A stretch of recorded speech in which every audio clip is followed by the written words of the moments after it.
Et je m'appelle Christian Broutin, je suis né le 5 mars 1933 à Chartres. Je suis peintre illustrateur. J'ai illustré à peu près tout ce qui s'illustre, de l'édition à la fiche de film en passant par la publicité, tout en menant bien entendu parallèlement une carrière de peintre.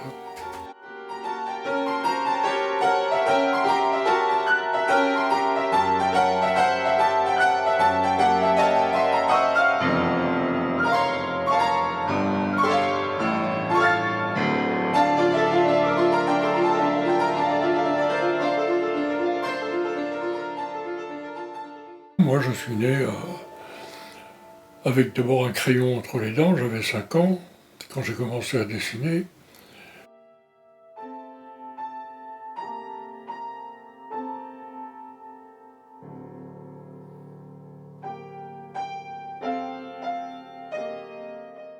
C'est d'abord une nécessité antérieure.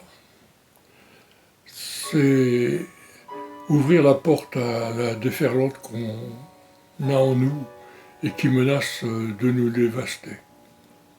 Peindre, en fin de compte, c'est un métier. Peindre, c'est ma façon de respirer.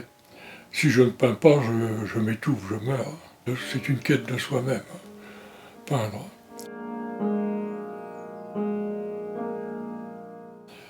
C'est essayer de comprendre le monde qui nous entoure. C'est essayer de voir l'invisible. C'est essayer d'aller derrière le miroir.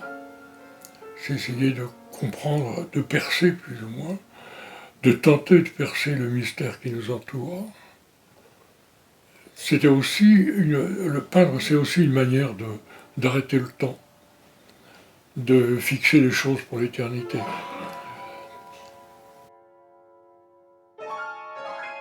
Je pense qu'on essaie tous d'y arriver.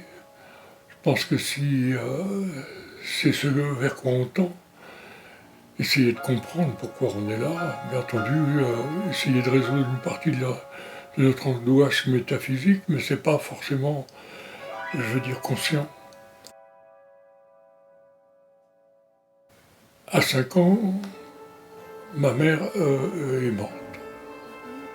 Elle est rentrée un soir dans ma chambre, elle m'a embrassé et je ne l'ai jamais revue. Et je crois que depuis, j'essaie d'arrêter le temps. Je sais que les choses sont éphémères et qu'elles sont passagères, et j'essaie de les fixer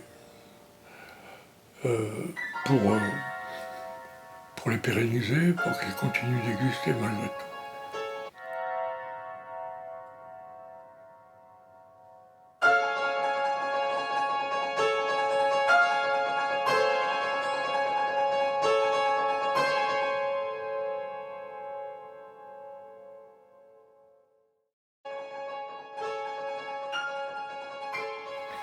Peindre la réalité, c'est démentir les apparences.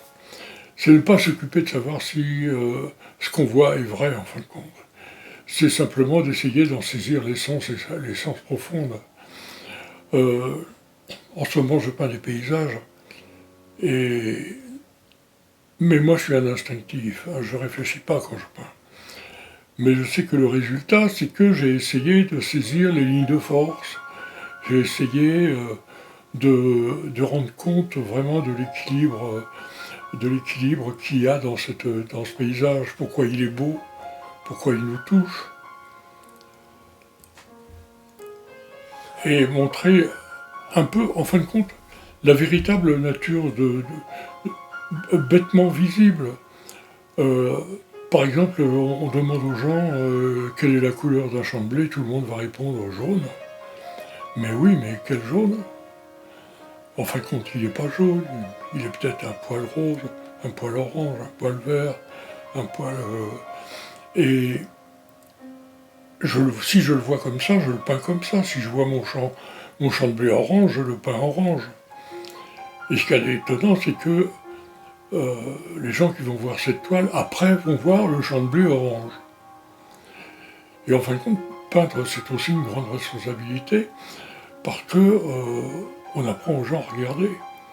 Et il faut être sincère, il ne faut pas truquer, il faut rendre exactement, être au plus près de son émotion.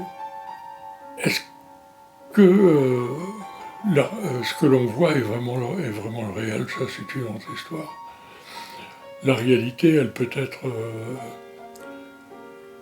brutale, différente de ce qu'on voit. Et c'est ça notre but, c'est d'avancer toujours, de percer. La réalité est aussi mystérieuse. Peindre, c'est un métier. Et toutes les lois de la représentation, du visible et de l'invisible, qui me sont parvenues jusqu'à moi, me conviennent parfaitement pour peindre ce que je veux exprimer, pour exprimer ma vision des choses.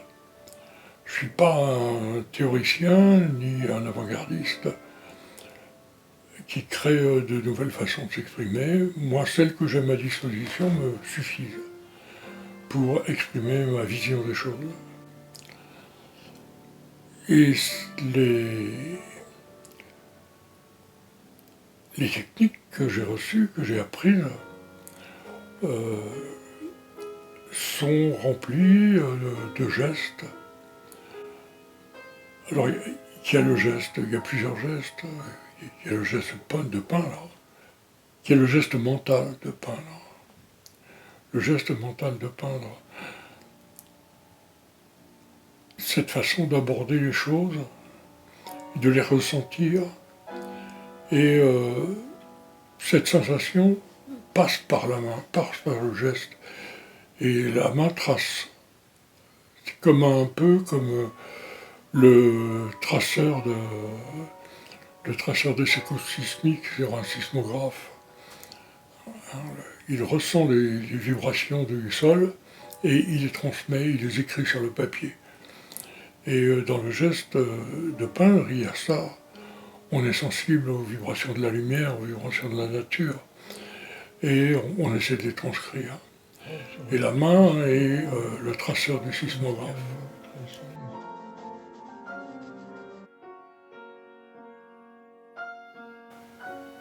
Le geste de peindre vient du regard.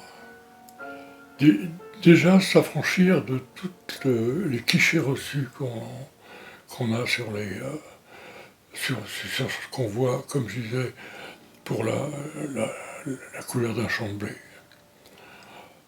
Bien regarder la couleur d'un champ de blé, c'est pas dire un champ de blé c'est jaune. Il faut bien regarder les couleurs, voir comment elles s'accordent, voir par exemple la perspective, sans connaître les lois de la perspective. Faire attention à sa vision, faire attention à ce qu'on voit, c'est indispensable si on veut peindre, même si simplement on veut comprendre le monde qui nous entoure. Il faut être curieux, parce que voir, c'est aussi être curieux. C'est être... moi, je suis un glouton visuel, tout m'intéresse, tout, je regarde tout. Et je suis même assez embêtant parce que, à force de vouloir regarder tout et comprendre tout, je pose toujours des questions sans arrêt. Quand j'étais môme, on m'appelait pourquoi. Pourquoi. Je disais pourquoi, je demandais pourquoi sans arrêt. Une des règles, je pense, de la peinture, c'est d'être fidèle à son émotion. D'abord, au départ, il y a une émotion. Ensuite, on va la traduire. Et il faut rester fidèle à cette émotion. Il faut éviter... il y a beaucoup de peintres qui tombent dans le piège. Hein, c'est de peindre sans émotion. Ils ont eu une toile qui a eu un succès un jour, et puis ils refont cette toile. Et ils la refont mécaniquement. Ils la refont... ils essaient toujours de refaire la toile qu'ils ont fait au début, de peur de déplaire, de peur de sortir de la ligne dans laquelle ils sont. Or, il faut justement... il faut sortir. Mais ceci dit, il y a aussi une quête différente. Par exemple, je pense à ce peintre italien, Morandi, qui peignait des bouteilles et qui a peint des bouteilles toute sa vie. Mais c'était une façon d'explorer le monde, d'explorer toutes les possibilités du monde. Et à chaque fois qu'il peignait une bouteille, il y avait toujours une nouvelle façon de peindre cette bouteille, une nouvelle lumière sur la bouteille, une nouvelle forme de la bouteille, une nouvelle couleur de la bouteille. Et jamais ces deux peintures étaient identiques. Alors qu'il y en a qui font la même, rigoureusement la même. Simplement, ils ont changé la place de l'arbre au fond du paysage. Et puis en plus, ils ont des trucs graphiques qu'ils utilisent, des recettes. Alors que moi, j'essaie, d'être fidèle à mon émotion, d'éviter. Mais ça, c'est une hantise chez moi. Je ne peux pas me répéter. Je ne peux pas me répéter. Dès que je peins 2 fois le même sujet, j'ai l'impression de bégayer. Et ce qui fait que je suis en train d'expérimenter tout le temps une autre vision, une autre technique, une autre couleur. Bon, ce qui me permet de me casser la figure bien souvent, mais c'est pas grave, on recommence. Et puis, c'est très bien de se casser la figure, parce que comme ça, on sait où on va et on se relève et on apprend. Hein. Celui qui se cache jamais la figure, il apprend pas grand-chose.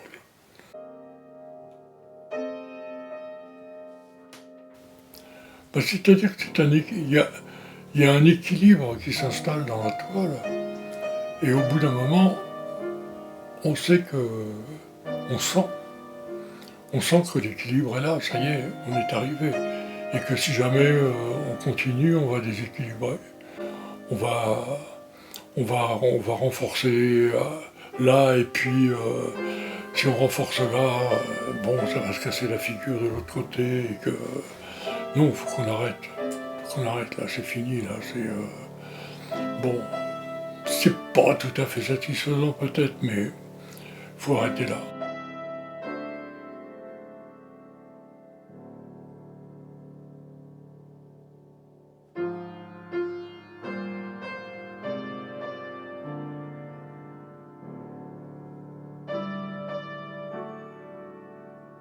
Ça m'est arrivé de reprendre une toile 40 ans après. Donc, depuis 40 ans, je veux me dire, il y a un petit truc là, ça m'énerve, ce truc-là. Si un jour, si j'ai le temps, puis un beau jour, ça arrive. Un beau jour, crac, je prends la toile et puis je corrige ce petit. Ça ne veut pas dire qu'elle est devenue parfaite pour autant.